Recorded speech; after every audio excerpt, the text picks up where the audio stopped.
Galerinha, passando, vou bater um papinho sobre a feira, já que a gente tem bem pouco tempo para agilizar isso. Hoje à tarde e quarta-feira à tarde são os últimos dias que eu vou dar pra galera me mostrar assim, ó, não, tá bem adiantado o serviço, vamos conseguir fazer um ótimo trabalho, tá faltando só esse detalhezinho, aquele outro.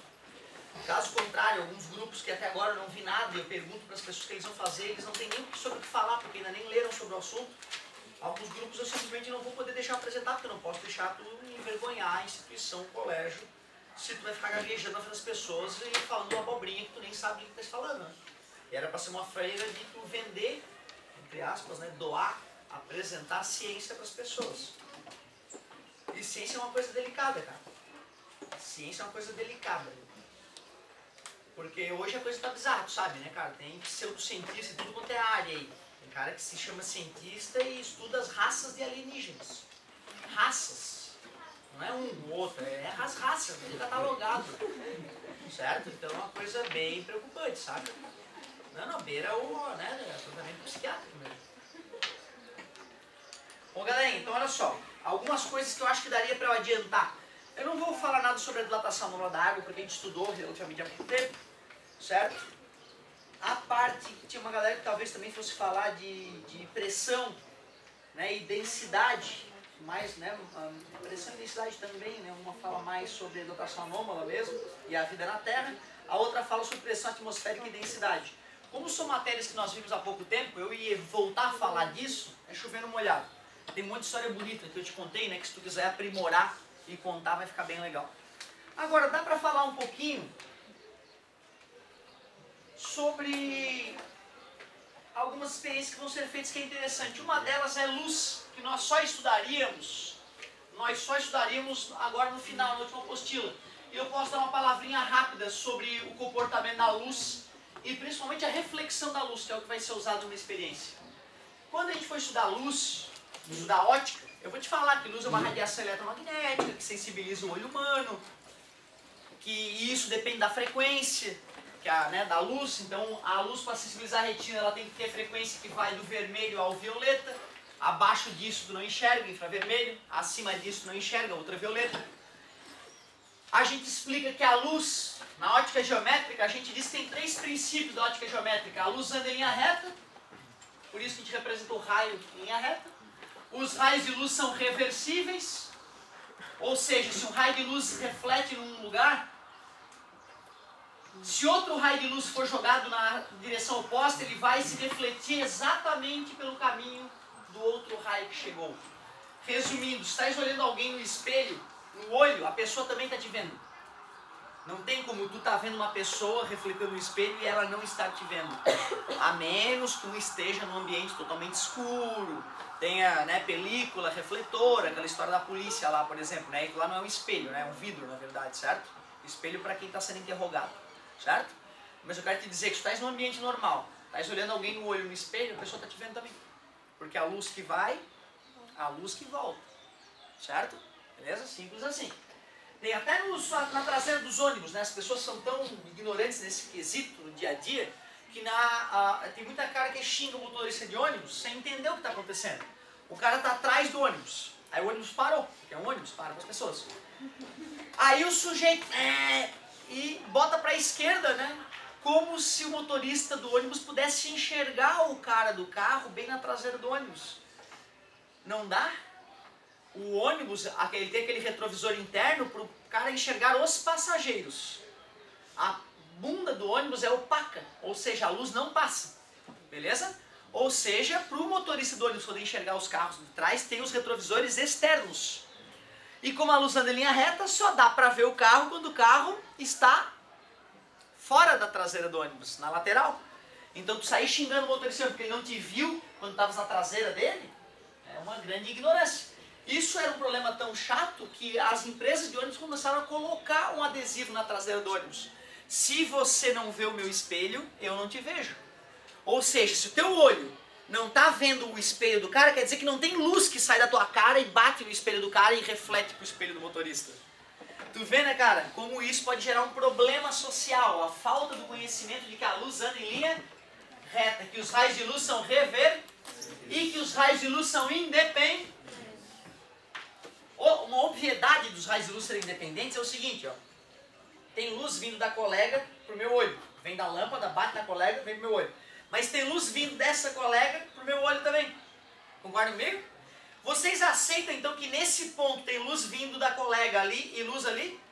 Tu concorda que nessa região tem luz se cruzando? Mas quando eu olho a colega um pouco mais de trás, agora eu sei que tem luz da colega passando para lá. Antes eu estava aqui, eu estava vendo essa luz. Tudo bem? Tem raios de luz que saem dessa colega e vão para lá. Mas quando eu olho para outra colega, os raios de luz que saem delas, mesmo se cruzando com os raios de luz vindo dela aqui nesse meio, certo? Não atrapalha, eu vejo ela com nitidez. Quando eu olho uma pessoa e vejo a pessoa com nitidez num ambiente cheio de luz como esse, é a prova de que os raios de luz são independentes. Tu vê, né? Talvez o cara nunca tenha parado para pensar nisso, que a luz de cada maldito objeto que a gente enxerga está se cruzando uma pela outra, certo? E isso não atrapalha a observação da natureza, né? Os raios de luz são independentes. Quando a gente for cruzar dois raios de luz, a gente vai cruzar eles assim, como não, nem para dar oi. Aí a galera começou a entender um pouquinho melhor o que é a natureza, por que a gente enxerga do jeito que enxerga.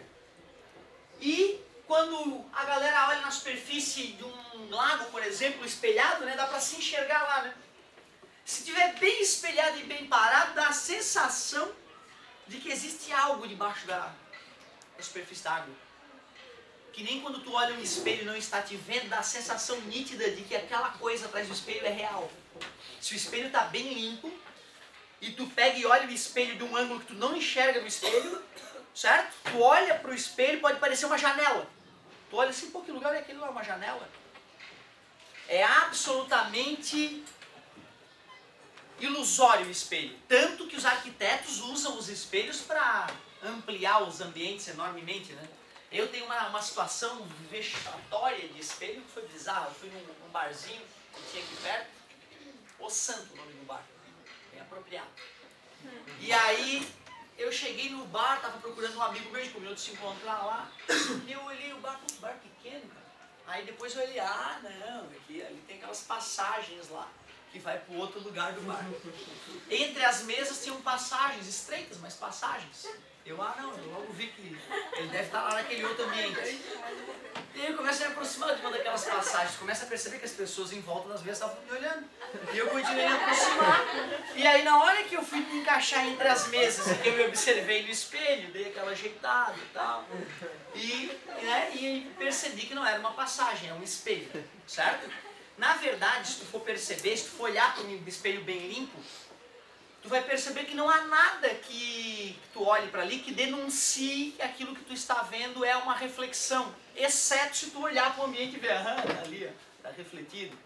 Então é muito fácil tu iludir uma pessoa com um espelho, né? Em lugares públicos, espelhos grandes, é obrigado a pintar uma faixa no meio, de tanto que as pessoas dão de cara no espelho, certo? E outra, a pessoa está se vendo nesse caso, né? A pessoa está se vendo, só que ela está tão focada em outro lugar que ela dá com a cara em si própria sem perceber, certo? Por que isso acontece? Vamos entender por que o espelho plano ilude tanto a gente? A pessoa que é mística, ela acha que tem alguma coisa por trás mesmo, tá? Mas não vamos levar para o lado místico. Olha só o que é o espelho. Primeiro, as superfícies do dia a dia, elas não são especulares, elas não são perfeitamente lisinhas. Então tu vê, tem luz que vem da lâmpada, bate no meu corpo, bate na parede e se reflete para vocês. Vocês estão me vendo refletido na parede? Por quê? Porque a luz que bate na parede e se reflete, um raio bate no morrinho artilheiro, vai para um lado, outro bate no outro morrinho artilheiro, vai para o outro lado. Ou seja, a luz que refletiu na parede vinda do meu corpo, perdeu a forma do meu corpo. Porque os raios se embaralharam, chama-se reflexão difusa. Uma superfície bem lisinha, os raios chegam com uma certa organização e se refletem mantendo essa organização. Chama-se reflexão especular. Nos olhos de vocês a reflexão é especular. Eu consigo me ver miniaturizado no olho de vocês, já que a superfície do olho de vocês é bem lisinha. Certo? Aqui, eu vejo as lâmpadas com perfeição. Vejo inclusive aqueles frisos da lâmpada, ela lá, refletidas ali na mesa do carro. E ela nem é tão lisinha. Aqueles espelhos que mudam a forma da pessoa. Ele não é plano. Ele é curvo, ele é esférico. Ou, né, tortuoso, para dar aqueles formatos engraçados, né? Nós já vamos entender também por que aquilo acontece. Reflexão especular, reflexão difusa. Se nós formos estudar a reflexão especular, nós vamos ver que tirando uma reta perpendicular ao espelho, o raio incidente e o raio refletido sempre fazem o mesmo ângulo. Se aqui é 30 graus, aqui é 30 graus. Resumindo, a luz funciona como uma bolinha quicando no chão, quando bate no espelho. Então, chega com 0 grau, reflete com 0 grau. 10 graus, 10 graus. 30 graus, 30 graus. Certo? A criança, quando quica uma bola no chão, sabe disso. Logo que ela começa a quicar a bolinha no chão, ela se perde no começo. E aí eu lembro do Caio puto da cara, que ele não consegue quicar uma bola. Certo? Lá com 5, 6 aninhos, a criança não tem coordenação motora para quicar a bola ainda. Não sei quem nasceu nos Estados Unidos, já quicando a bola de basquete. Certo? Fora isso, o brasileiro ele sai chutando a bola. Agora quicar a bola ele tem dificuldade. Mas depois de algum treino, quica a bola. E aí ele fica... Certo? Aí a criança já sabe que se quicar assim, não dá de pegar a bolinha. O cérebro dela está mostrando para ela que, né, o ângulo de incidência é igual ao de reflexão. Tu joga uma bolinha para um cara, o cara quica a bolinha no chão e já sabe mais ou menos onde é que ele tem que ir para pegar a bolinha. O cérebro já calculou que o ângulo de incidência é igual ao ângulo de reflexão. O problema é se bota com efeito na bolinha, né? E aí o tenista quer pegar o outro com efeito, bota a bolinha girando para ela quicar e enganar o sujeito, né? E violar essa lei, digamos assim, certo? Ô professor, Pois não. se a parede ela fosse plana, assim, 100%, ela dá pra ver o reflexo? Exatamente, viriam espelhos, basicamente. A não ser que a gente pintasse ela com uma cor muito escura para ela absorver a luz, sacou? Mas muito bom, é isso mesmo. O que é um espelho, na verdade? É uma lâmina de vidro, o vidro é bem lisinho, geralmente, né? E a gente vai lá e pinta de alumínio um lado do espelho, só isso. Aí o alumínio é altamente reflexivo e fica bem lisinho, pintado nas costas do espelho. Aí depois da tinta de alumínio, a gente bota uma camada preta para proteger, né, para o cara não arranhar aquilo ali e não destruir a camada refletora, certo? Beleza? Ou seja, no final das contas, a qualidade do espelho se define na espessura dessa lâmina de alumínio, finamente pintada ali, e na qualidade do vidro usado que cobre o espelho, né? Se for um vidro cristal, aí o espelho já vai lá às alturas, o valor dele e a qualidade já melhora muito. Ô galerinha, tu vê, né, cara, quando eu tô diante de um espelho plano, eu vou botar um objeto aqui diante do espelho. A gente usa uma seta para não, né, evitar a complexidade dos detalhes mundanos dos objetos. Quantos raios de luz saem da cabeça desse objeto? É isso. Na prática a gente diz infinitos. E quando eu faço para provar para o aluno que são infinitos, eu pinto geralmente a minha testa de laranja e mando a galera fechar um olho e pergunto se eles estão enxergando. Todos falam, estamos enxergando a pinta laranja na tua testa, professor. E aí eu convenço eles que quer dizer que daqui da minha testa está saindo raio de luz que penetra na pupila, na única pupila que tu deixou aberta. E a pupila é aquela regiãozinha transparente do olho, que parece preta, mas é transparente, que permite que a luz penetre no teu olho. Teu olho é uma câmara escura, a galera esquece disso, o olho é uma câmara escura, é uma máquina fotográfica. Lá dentro é escuro, por isso que dá a sensação de a pupila ser negra, mas ela não é negra, ela é transparente. Ou bota uma lanterna no olho da pessoa, abre esse olho aí que eu quero ver o teu olho. Tu vai ver que lá dentro é vermelhão. É a vermelhidão dos olhos das fotos, certo? A retina é altamente irrigada, certo? E é cheio de sangue lá por trás. Se tu bate a foto da pessoa, a luz do flash penetra no olho antes da pupila fechar, vai refletir no olho da pessoa aquele sangue todo, o olho fica avermelhado por isso, certo? Legal saber disso, né? Eu achava que era uma bolinha preta pintada no meu olho, né? Que absurdo, né, cara? Tu olhar aquela coisa, perceber que ela é transparente no espelho, e não concluir o que tem lá no fundo, Cacilda. Né? O que é lá no fundo. Então tu vê, né, cara? Aí depois eu peço para eles abrirem o outro olho e fecharem ele. E eles continuam vendo a manchinha. Quer dizer que além de raio penetrando numa bolinha transparente, tá penetrando no outro também, né? E eu mexo meu rosto. E eu peço para eles mexer o rosto deles também. E mesmo assim eles continuam vendo. Cacilda Becker, não importa onde é que tu bota a tua cara, sempre tem raios de luz penetrando no maldito transparência do teu olho. Que loucura, né? Mostra que de cada pontinho, de cada corpo de vocês saem, do ponto de vista prático, infinitos raios de luz. É assim que a ótica geométrica entende. Tu acha que tem esse raio aqui que bate no espelho em cheio? Como é que esse raio vai ser refletido pelas leis da reflexão? Ó, o amigo fez assim, eu concordo plenamente. Será que existe esse raio que atinge ali em cima? Reta normal. Ângulo de incidência igual ao ângulo de reflexão. Vou usar esse macete geométrico aqui para obrigar que o ângulo seja igual. Tudo bem para vocês? Assim eu obriguei que esse ângulo é igual àquele. Quando alguém está olhando para o espelho e a luz refletida bate no olho dessa pessoa, o cérebro dessa pessoa diz, a luz anda em linha. O cérebro da pessoa jura que a luz está vindo de trás, já que a luz anda em linha reta. E é por isso que tu enxerga a cabeça do objeto atrás do espelho. Só porque o teu cérebro entende que a luz anda em linha. Ó, o penal. Peguei o penal. Eu peguei o penal porque a luz anda em linha reta. Concorda comigo? Meu cérebro entende que se o objeto está ali é porque a luz veio dali. Aí eu, opa, realmente está ali. Tudo bem para vocês? Quando a luz bate no espelho e tu não sabe que é um espelho, é como se a luz tivesse vindo do objeto. E como a luz anda em linha reta, o objeto está onde? Está lá, pô. O espelho está ali, a coisa está ali, né? Então está lá atrás do espelho. Tu vê, né, cara, a ilusão, ela é realmente acachapante. Eu não, eu percebo que eu falando assim, parece que contigo não aconteceria. Todos vocês são humanos e podem ser iludidos por um espelho. O espelho é perfeito, tu faz no formato de uma janela, tu olha só que lugar bonito aquele, né, cara? Porra, que legal, o lugar está ali. E tu vai achar que o lugar está lá. Certo? É só tentar ali fazer bonitinho que qualquer um cai na ilusão de um espelho. Eu posso fazer esse estudo com esse ponto, com esse ponto, com esse ponto, mas eu só vou fazer com a cabeça e com o pé. O raio que atinge o espelho em cheio volta sobre ele mesmo. Quando meu professor fazia essa brincadeira, eu pensava o seguinte: se ele mudar o ângulo que do raio que ele usa, muda o desenho que vai acontecer no quadro. Ilusão, né? Não importa qual é o raio, existe esse raio? Existe, né? O ângulo de incidência é igual ao ângulo de reflexão. Se essa luz penetrasse no olho de alguém, esse alguém juraria que a luz está vindo de trás do espelho. Por isso que eu faço o prolong, e não importa qual é o ângulo de raio que tu usa, meu querido, se tu respeita as leis da reflexão, os prolongamentos sempre batem no mesmo. Esta é a imagem, aquilo que tu vê todo dia quando se olha no espelho.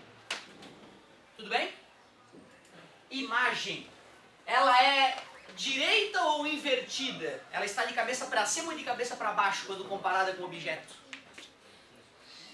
De cabeça para cima, né? Tá vendo a setinha? A setinha é a cabeça. Beleza? Direita. Ela é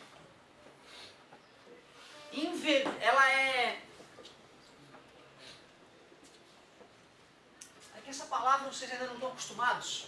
Ela é feita de luz de verdade? Esta imagem é feita de luz de verdade?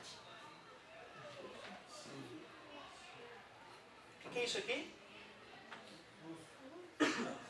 Acho que não entendeu a brincadeira, deixa eu te explicar. Isso aqui é um espelho. Isso aqui é uma parede. A luz não penetra na parede, meu querido. Se eu botar um espelho aqui, não existe nada ali atrás do espelho. É uma concreto. O concreto é opaco, olha lá. Não está vendo o corredor do colégio. A luz não passa pelo concreto. Certo? Está vendo como às vezes a gente dá uma aula, parece que está tudo óbvio, mas não está. O que é essa pontilhada? É onde é uma alucinação do cérebro. O cérebro que entende que a luz anda em linha jura que a luz está vindo lá de trás. A luz não está vindo ali de trás, a luz está vindo da frente. Está batendo e voltando. Eu estou supondo que a pessoa não está vendo aqui a cena e vendo, olha lá o espelho. Para poder te explicar fisicamente a alucinação que o espelho gera no cérebro, entendeu? Então é isso, a luz, o cérebro considera que a luz sempre anda em linha reta, o cérebro nos ilude com aquela imagem. Ou seja, já que essa imagem não é feita de luz de verdade, ela é do tipo virtual, ela não é real. Tanto que na física a gente não considera a existência dela se não tiver alguém olhando. Se não tiver alguém olhando, não faz sentido falar na imagem. Só faz sentido falar daquele prolongamento quando o cérebro de alguém estiver tendo aquela sua alucinação. Que lá não existe. Que legal, né, cara? Aquilo que tu tá vendo no espelho no dia a dia é uma alucinação, é uma ilusão de ótica, diferente do cinema. Do cinema, a alucinação é o movimento, né? Porque são um monte de fotos paradas. O teu cérebro iludido é que emenda um boneco no outro e faz a bala sair andando. É um monte de bala parada, as fotos, né? E o teu cérebro, explode, as coisas bem legal. Então, aquela é a alucinação que é gerada, né? Devido à cinemática do cinema. Vai ser explicado na feira em grande estilo. Agora, eu tô falando, na verdade, cara, que quando o cara tá olhando o cinema, tem luz batendo na tela, né? Concorda comigo? Tem um filme lá atrás do projetor, a luz passa por esse filme e estampa uma imagem daquele filme, que é o objeto na tela. Só que aquilo lá é luz de verdade. Tu bota a mão, sai a imagem na tua mão. Então tu vê, né, cara? A imagem real, ela é feita de luz de verdade. A imagem virtual, ela é feita de prolongamento. O detalhe é o seguinte. Nós vamos falar um monte de coisa legal sobre espelho plano futuramente, que a distância do objeto ao espelho, chamado de P, é a mesma distância da imagem ao espelho, chamado de P'. Certo? Nós vamos falar que a altura do objeto, O, é a mesma altura da imagem, I. Porém, distâncias virtuais são negativas. Distâncias virtuais são negativas. Distâncias reais são positivas. A brincadeira que eu faço com a galera, pra galera não esquecer disso, é que real é mais gostoso. Virtual também é bom, mas real é mais gostoso. Positivo, virtual, negativo. Tá entendendo? A piadinha? É, a piadinha sexual mesmo. Então, galerinha, né, porque às vezes o cara faz um gráfico, a galera não entende, né? Porque nessa idade já dá pra falar de sexo, preservativo, gravidez antes da hora, essas coisas. Ô, galerinha, tá ligado, né, pai? É, tu conversa, pai, tu conversa. O mais legal, cara, que eu queria contar pra vocês é espelho esférico. Espelho esférico. Olha o que o nome está dizendo. Que eu vou pegar uma esfera e vou deixar ela espelhada. Vamos espelhar a parte de dentro da esfera. É chamado espelho côncavo. Se tu cavou, digamos assim, se tu cavou o espelho, ele ficou côncavo, para não esquecer. Certo? Eu lembro que eu ficava pensando, meu Deus, qual é o côncavo, qual é o convexo? Aí um dia eu vi, meu Deus, cavou, né? Cavou o espelho, ficou côncavo. Ridículo. Certo? Se a parte espelhada da esfera é a parte externa, esta parte não achurada, ele é chamado de espelho convexo. Esse convexo aqui é que são usados, né, no retrovisor do carro, dentro das lojas de conveniência, para um guardinha só conseguir ter um ângulo de visão da loja ampliado, certo? Aí tu economiza no salário dos guardinhas, bota um guardinha só, um espelhinho desse aqui dá o bicho. Raios que chegam nesse espelho paralelo, quando vão sofrer reflexão, já que o ângulo de incidência é igual ao ângulo de reflexão, eles divergem, eles se afastam os raios. Ó. Ou seja, raios vindos de cantos da loja distantes conseguem refletir em direção ao olho do guardinha. Aumenta o campo visual. Mas esse espelho aqui que tem um monte de acontecimento histórico relacionado a ele. Diz que Arquimedes tentou botar fogo nas velas das embarcações inimigas através de espelhos desse, em 300 a.C. Ele sabia que se nós botássemos o espelho nesse formato, a luz vinda do sol, por exemplo, ao ser refletida no espelho, ia toda se concentrar num ponto chamado foco do espelho. Na internet tem vários vídeos interessantes. O cara pega um espelho, uma sala escura, espelho esférico, joga vários raios de laser no espelho. Os raios todos, não importa de onde é que eles vêm, eles vão lá e se concentram num ponto chamado foco do espelho. Por que isso acontece, professor? Simplesmente porque, imagina que isso aqui fosse o centro da esfera.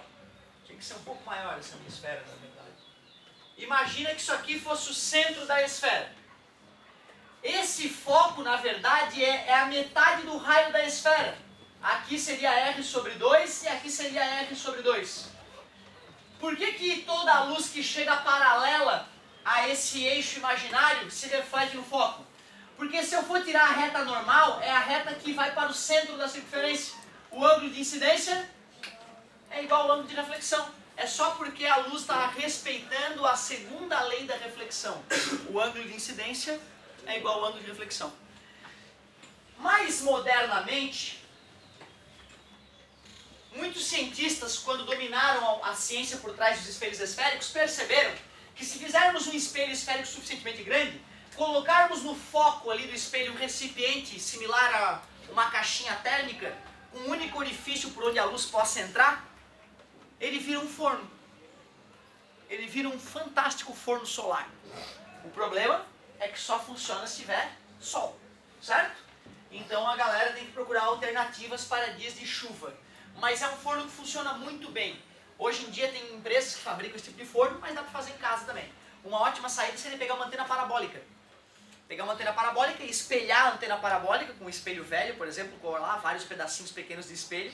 E aí, bem onde está o receptor da antena parabólica, tu bota uma caixinha lá, né, bota primeiro uma caixa resistente à temperatura, né, onde vai botar o teu alimento para ser cozido, e depois fibra de vidro, lã de vidro em volta, cobre com uma outra caixinha metálica, e tu vai ter um forno solar feito em casa, e tu vai te impressionar, dá para assar altas carnes. Dá para assar altas carnes com a reflexão do sol, usando uma antena parabólica, por exemplo, de guia. Na nossa feira vai ter um grupo que vai, né, simular um espelhinho desse, só para a gente sentir como é que seria. Uma outra alternativa legal que na internet a gente pegou, é colocar vários espelhos planos que podem ser regulados um a um, certo? Aí a gente pode, com parafusos, regular esse espelho e fazer um forninho solar. A galera vai demonstrar isso pra gente na feira. Outra coisa que eu acho que vale a pena comentar com vocês, tem uma coisa muito interessante que vai ser demonstrada na feira, que é o seguinte, ó. A experiência de Øyersted, quanto tempo eu tenho, hein? Øyersted foi dar uma vez uma aula de circuito elétrico.